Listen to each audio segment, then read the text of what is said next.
Welcome to the next video tutorial for Onshape at Bryanston School with the C skateboard project. In this video we're going to look at making the nut and screw and washer that would hold the trucks to the deck of the skateboard. So we're going to open up our existing file and we are now going to create a new Part Studio. So to do that we go down to the bottom left of the screen. There's a little plus sign. We're going to left click on there and we're going to select Create Part Studio, and you now see that next to our Deck Studio we've got Part Studio 1. So I'm going to right click on there and rename that one straight away. I'm just going to call that one Fasteners because that's what we're going to be creating in this Part Studio. Okay, so we're going to start off more traditionally this time with this model. So we're going to use the front work plane. So I'm going to right click on the front work plane, I'm going to left click on new sketch, and I'm going to press the N key for normal 2 so that spins us around and we're looking nice and flat onto where we're going to draw. I'm going to use the line tool, and remember with the line tool if I click and hold and then release it will do a single line. If I click for the start of the line, click for the end of the line, it will do a continuous line and I can keep adding extra lines. So that's what I'm going to do. So I'm just going to zoom in a little bit with the scroll wheel on the mouse. I'm going to left click on the origin. I'm going to come down vertically, left click, go to the left a little bit, left click, go back up to the edge of the top work plane, lining up with the origin, left click again, come off at about a 45-degree angle, left click, then go over to the vertical line, which is the right work plane, left click, and then come back to the origin, and I'm going to double left click to end the line, and that's the shape that we want. So I'm now going to use the dimension tool to dimension it. So this line here, I'm just going to left click and go over to space. That's going to be 25 millimeters, so enter that in on the keyboard and hit enter. The bottom line, left click on it, left click to place the dimension, and then type in 2 to change the dimension. The top line is going to be 4 millimeters, so enter 4, and then I just need to change this angle here. So that angle wants to be 45 degrees, so click on the 2 lines, drag it out of the way, type in 45 and hit enter, and that is the shape that we want to create the screw from. What we're going to do is we're going to simply revolve that this time. So instead of using the extrude tool, we're going to use the revolve tool, and everything's pre-selected. All we need to do is select the revolve axis, so left click on the revolve axis box to select it, and then left click on the line that we want to use of the sketch to revolve around. And if I just hold the right mouse button down and spin it around, there's our basic shape of our screw. Left click to confirm that. Now this is a screw that requires an Allen key to do it up, so let's put the Allen key hole in there. So right click on the top surface, left click new sketch, press N on the keyboard to go normal to, and I'm going to use the poly tool. So just left click on that to select it, left click in the middle to place the center, come out to drag the shape, and then I can use the mouse wheel to zoom in, left click to place it, and then I can move in and out with the mouse to select the number of sides that I want for that shape. I want 6, so once I get to 6 I'll left click again and that will select it. And just because it helps to neaten things up, I suppose, I'm going to use a constraint from the constraints menu. Again, remember, if your screen's a little bit smaller you might have to click on an arrow like this one to pick another option, but I'm going to use the vertical tool, so the vertical constraint, and I'm just going to pick one of those edges and that'll just spin the hexagon round. Now we'll dimension it, so use the dimension tool, and we're going to dimension it across the faces of the hexagon. So click on one of the vertical lines, the other vertical line, left click to place it, and that wants to be a distance of 2.5 millimeters. Hit enter, and then I'm going to extrude remove on there. So use the extrude tool. I want to remove material and I want to go 2 millimeters in, so click on the number, press 2 to change it, hit enter for the preview, and if we're happy with that, left click on the tick to confirm it. That's our basic screw. We can refine it slightly. So the first thing that we're going to do is just put a little fillet on this edge. So we're going to use the fillet tool, and we're going to change that to 0.2. There you go, it's already 0.2. I'm going to click on the edge and that will just round the corner off. left tick to confirm it, and finally just put a little chamfer on the leading edge of the screw to help represent the thread. So I'm going to put a chamfer on there, so using the chamfer tool, left click on there, and we're going to change that to 0.7. Mine's already 0.7, but you might need to select it and type it in. Left click, and that's the screw finished. Okay, so we've got the screw, we need a nut and a washer. Let's do the washer next. So I'm going to right click on the top work plane, left click on offset work plane, and I'm going to change that to 30, hit enter. But I want to come down, so you can see the arrows telling me it's going up. So if I click on these arrows here, that will put the work plane down there. Left click to confirm. I'm now on plane 1, going to right click, left click on new sketch, and then press N to view normal to it. So let's zoom in so we can see what we're doing. And I'm just going to simply draw 2 circles from the center. So left click on one, draw a circle, left click in the center again for the second, and draw a circle, and then I'm going to dimension them. So the first one, I'm going to dimension 4.5 millimeters. So the inner one, 4.5, and you'll see the outer one shrinks with it. And then the outer one, left click, and I'm going to dimension that 8 millimeters. So if I just spin that around, you can see we've drawn that on a work plane underneath the screw that we've created, and we're now just going to extrude that. We're going to go in the other direction, so we go away from the screw, and we're going to make that distance 0.5 of a millimeter. So our washer is 0.5 millimeters thick. Left click, and we can spin that around to see where we're going. Just right click now and go to isometric. If it doesn't come up, we can click over here and left click on isometric. So that shows us what we've done so far. So I've got a screw, I've got a washer. Let's now draw the nut for that.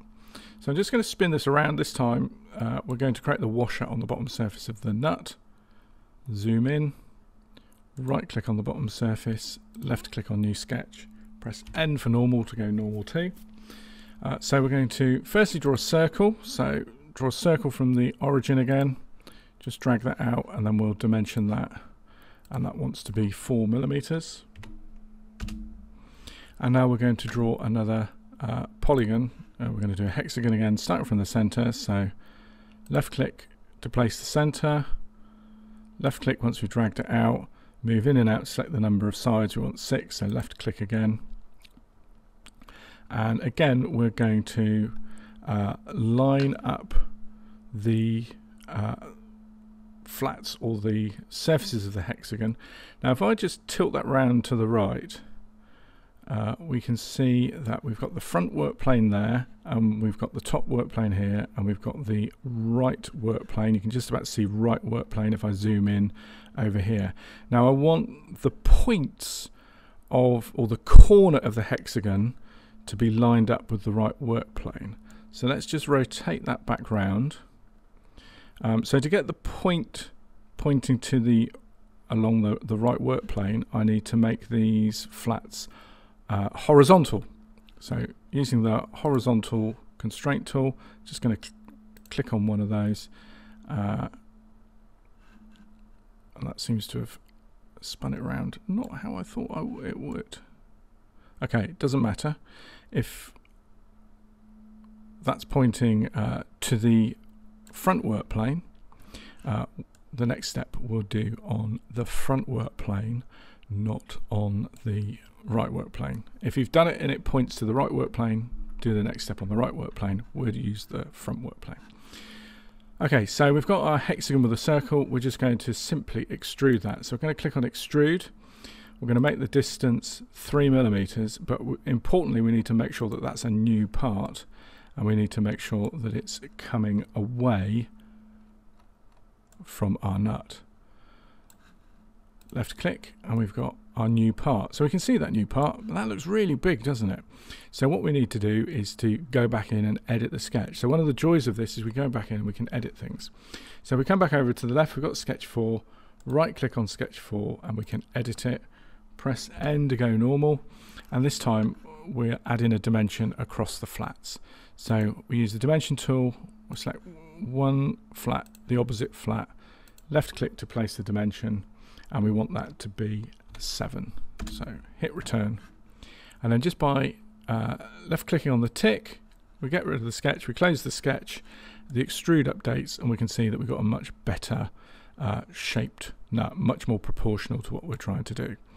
Okay, so we're going to take off the corners of the nut so it looks a bit more like a nut. And to do that, we're going to work on the front plane. Now, if your points were facing the right plane, do this on the right plane. In this example, we're going on the front plane. So I'm going to right click on the front plane, left click on new sketch, press N to view normal, and I'm going to zoom right in on the nut so you can see what's happening. So it's important that your nut looks like this, with sort of a line here and a line here. You're not viewing it with a line going up through the middle where the point would be. We want this to be the greatest distance from corner to corner of the nut. So I'm going to draw 2 lines, and I want them to be construction lines. So I've selected the line tool, and I'm going to select the construction tool. The first one is I'm just going to run along the edge of that work plane. So left click, drag, and then release just to do a single line. And the second one, I'm going from the center of the top edge to the center of the bottom edge. That's just to help me mirror and rotate the sketch that we're going to create. Okay, I'm now going to turn off the construction line because I want to draw a shape with the lines, but I want that shape to be solid so that we can do some work on it.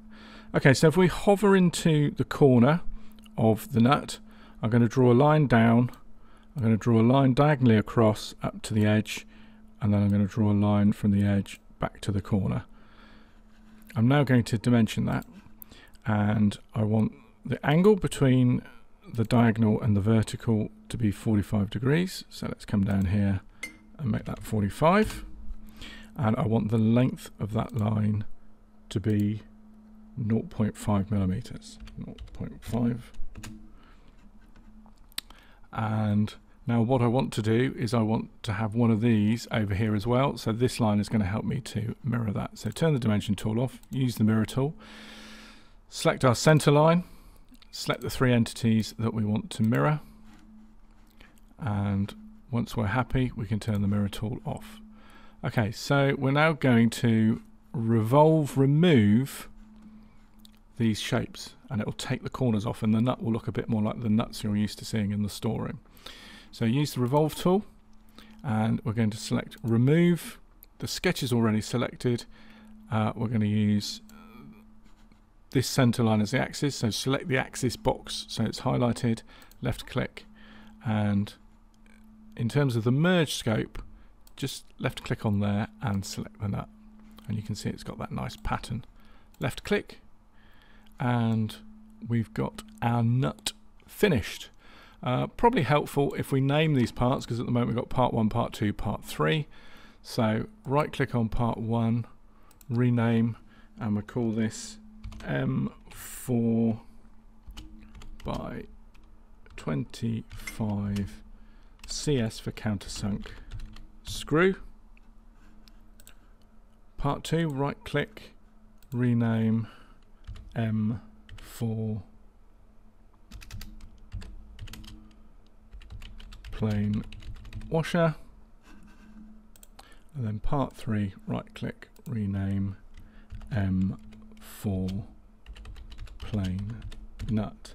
Now M4 is a metric standard where the nominal size is a 4mm diameter, which is what we created. That's the end of that tutorial.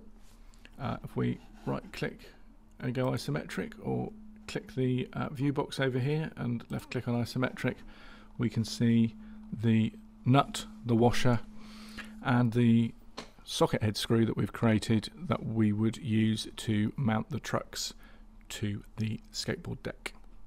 Thanks for watching. I'll see you in the next video.